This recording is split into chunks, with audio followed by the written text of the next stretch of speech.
We all know how side quests work. Some rando asks you to go and do something for them, you do it, they reward you with a special hat, and the length of time it takes to complete the game creeps an hour closer to something that people are happy to spend $70 on. But not always. Occasionally, leaving one of these side quests unfinished is infinitely preferable to actually finishing it on account of unavoidable deaths, the loss of amazing gear, or terrible lasting consequences. I don't care how special the hat is. See for yourself in these 7 side quests you should never complete, and beware side quest spoilers ahead for the following games.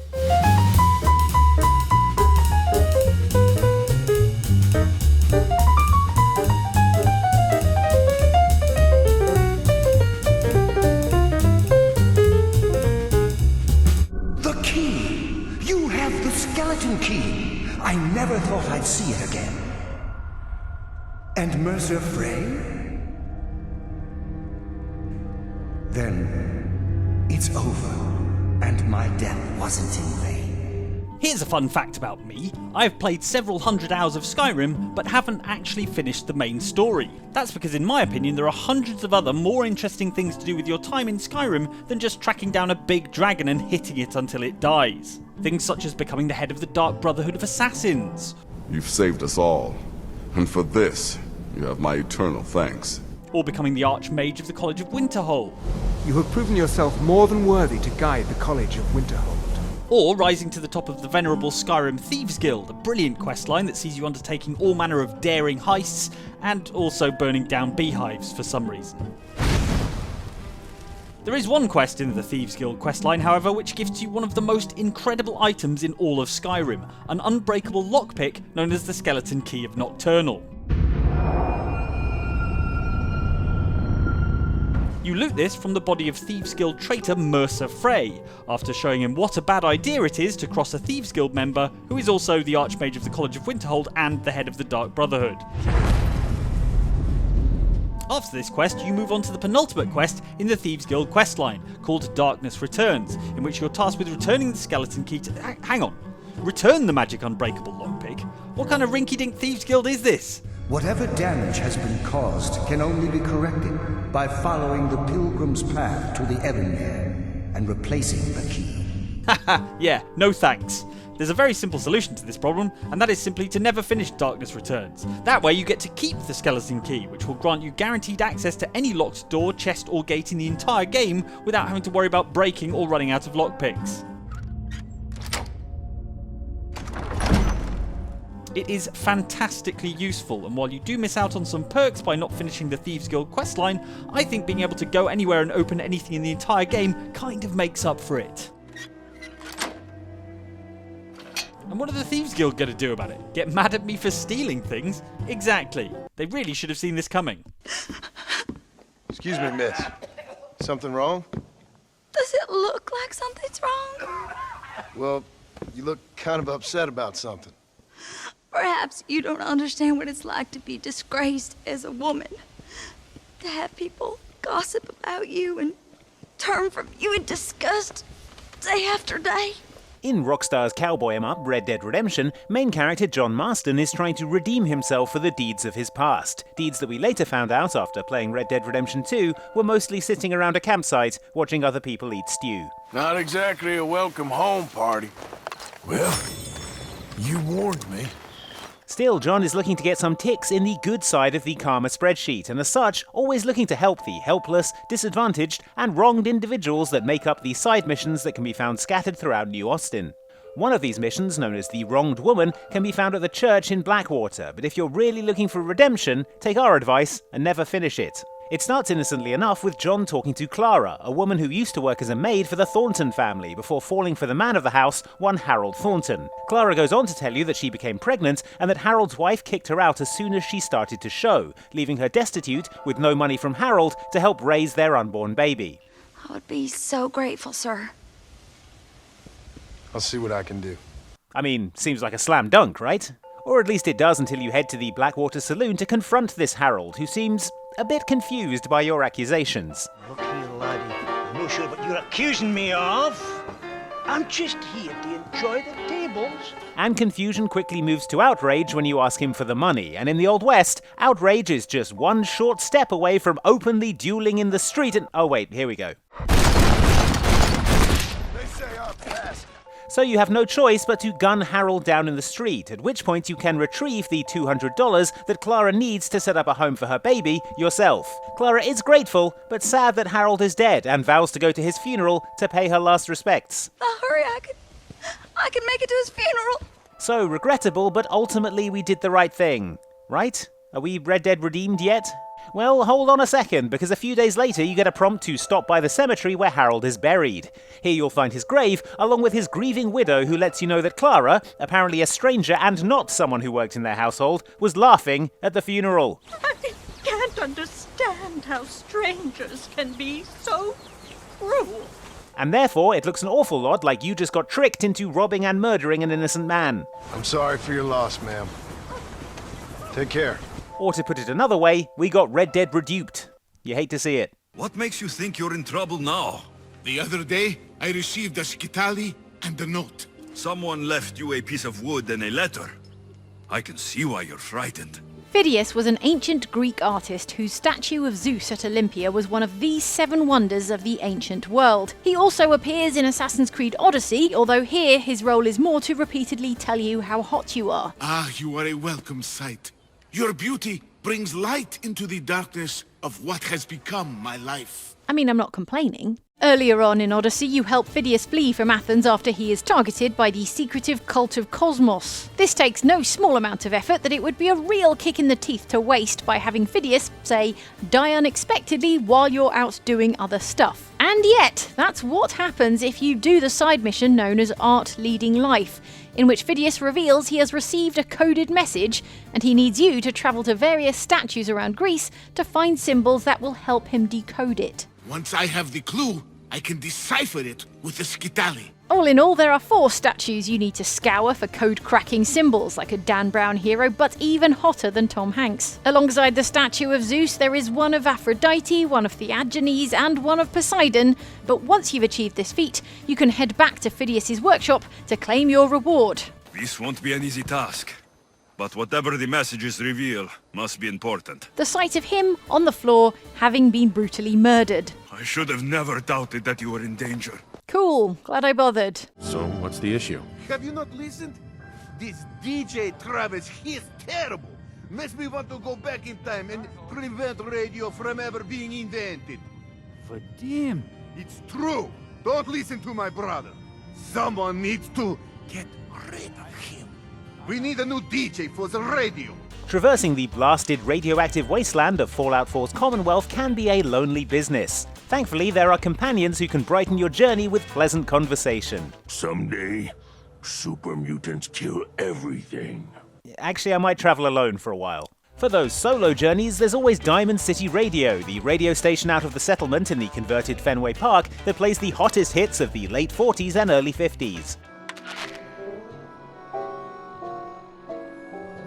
It's also home to the DCR disc jockey Travis, who is not what you would call a traditionally gifted DJ. I hope you enjoyed that last song.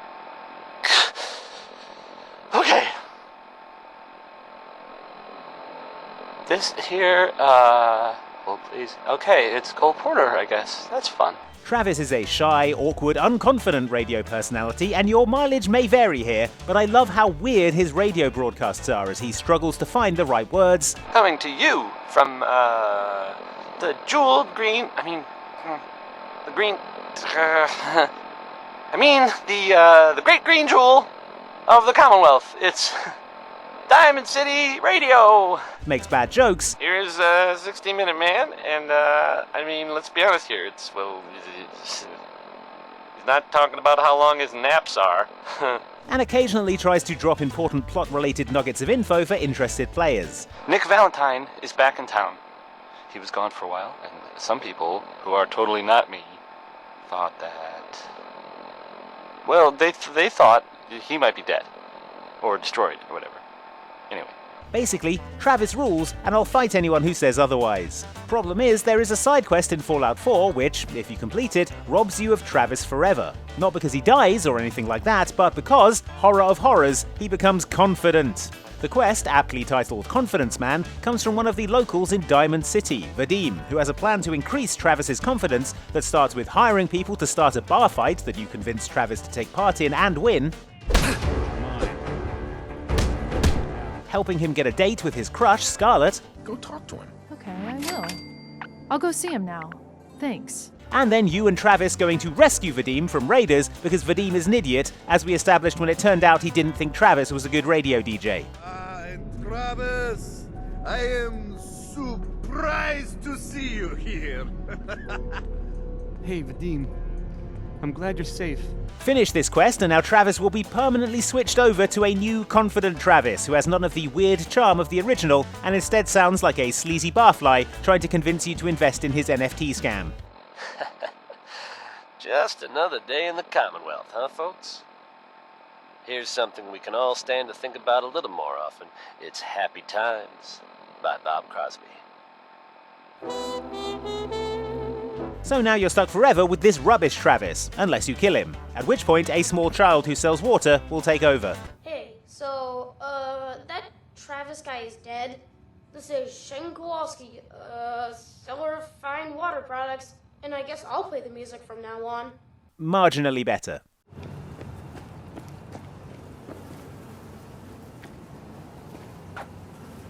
Some of our more uncharitable viewers might say that you shouldn't finish any Cyberpunk 2077 quests, side or otherwise, and instead spend your time doing something more fun, like your taxes or undergoing elective dental surgery. But no game that lets you ride a roller coaster with Keanu Reeves can be all bad, and there's still plenty of fun to be had in Night City. But if you want our advice, there's one Cyberpunk side quest that you should never see through to its conclusion, and that is the one involving Skippy, who is a gun. New fingerprints detected.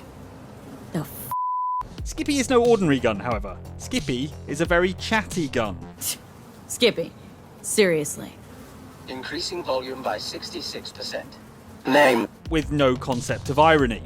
Like a more violent version of Microsoft Office's 1990s digital assistant Clippy, Skippy is here to help you get the most out of your people shooting experience. And no, you can't change the name. Why not? Considering I'm your new owner. Increasing volume by 300%. Being a smart pistol, Skippy can take care of a lot of the gun aiming for you, and comes pre-programmed with two settings: puppy-loving pacifist, I will aim at the enemy's lower extremities, or the much more popular Stone Cold Killer, wherein Skippy aims solely for your enemy's tender brain pans. Despite Stone Cold Killer being the obvious choice, smart players will pick Puppy-Loving Pacifist, because after 50 kills with this weapon, Skippy will switch over to the opposite choice and then stay locked there for the rest of the game. For players who picked Puppy-Loving Pacifist first, this leaves you with a permanent smart gun that auto-targets enemy heads for massive amounts of damage, making this an unbelievably useful weapon that can easily carry you through the rest of the game.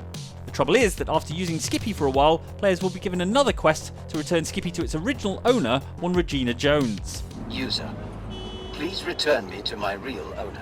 Finish this quest and you'll lose Skippy forever, and in return get a laughable amount of eddies. Also, Skippy gets factory reset, which is like death for smart guns probably. Return to factory settings. Please set pistol name. Obviously, the far superior choice is to not do the quest and keep Skippy forever. This does lead to Skippy calling you a bad user though, but don't worry, there's a solution to that too. Say you'll do the quest, then just don't. Fun fact. There is a 92% probability Regina Jones will reward you. So smart. I knew it was worth investing all those upgrade points in intelligence. Jensen, the World Health Organization is advising all augmented patients to check in with Lim. There's a problem with biochip technology. The glitches I've been experiencing. We've all had them. So far, I can't determine why. You heading to a clinic? I'm running a few more tests. But since I can't exactly run them on you, and we don't know when you'll be back, you might not want to wait. Up to you. Adam Jensen from Deus Ex Human Revolution may not have asked to be augmented, but given that if he hadn't, he wouldn't have knife arms, the ability to see through walls, a spine that launches grenades, and built-in cool sunglasses, he's probably glad that he was. Also, he'd be dead.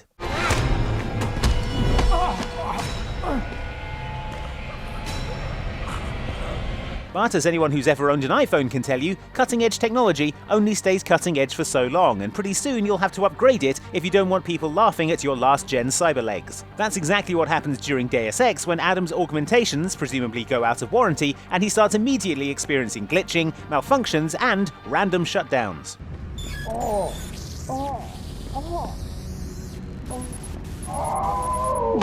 The problem, you're told, is a shonky biochip, at which point you're given a side mission to go to one of the game's limb clinics to get it upgraded. On the plus side, completing this side quest stops the random visual glitches you've been getting and nets you a free biochip upgrade. What a savings. Yeah, name's Jensen. I will tell surgery. You buy something else? On the negative side, you do leave yourself open to having all your orgs deactivated at once by the evil puppet master controlling everything from behind the scenes. Tell me, have you been to a limb clinic lately?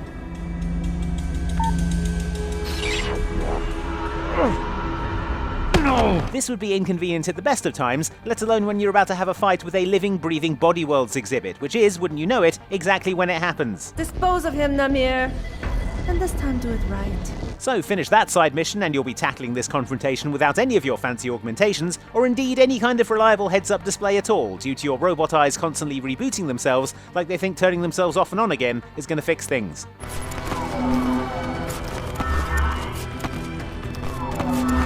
This leaves you with basically no idea what your health is, how much ammo you've got, or what equipment you're using, and the constant visual glitching and freezing makes it super hard to see your opponent, who we remind you is a moving plastinated corpse in an art gallery full of moving plastinated corpses.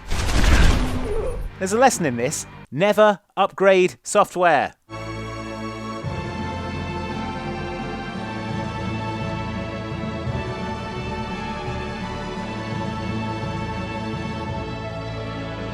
Star Ocean, the second story, is a late 90s PlayStation RPG that included a mechanic called private actions, which sounds rude but is not, honestly. Private actions are actually best described as the RPG equivalent of shore leave. They are little optional character-based side quests in which your party visits a town, gets some R&R and chats to each other, influencing their relationships to give you positive bonuses in battle. However, do these side quests for one particular character and the consequences rather different, making the final boss of the game an absolute nightmare. That character is Philia, who it turns out is the daughter of the final boss Gabriel. But that's not her only role. Unbeknownst to you, she also acts as a limiter on Gabriel's power in the final battle. It turns out triggering both of Philia's private actions leads to Gabriel killing her and removing the limiter on his powers, meaning that in the final boss fight, Gabriel, now known as Indalecio, has 1.5 million hit points, which is 3 times as many hit points as he has if you just ignore Philia's relationship building side quests. He also has double the usual amount of magic points and you would assume is in a pretty bad mood, having just killed his own daughter.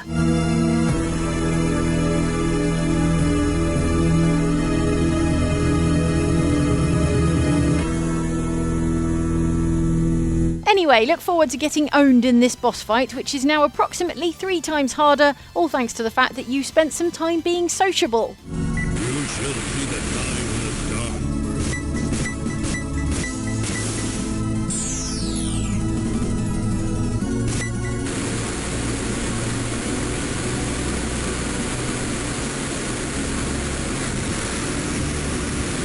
Good message, Star Ocean. I'll be sure to remember that one.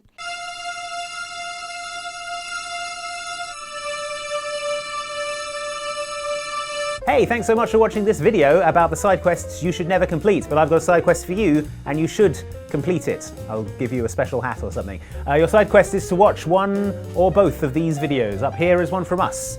It is a dangerous quest that you must undertake. Down here is a video from Outside Extra. You should beware of the cave trolls you will encounter along the way. So good luck. Come on back and get your hat when you're done.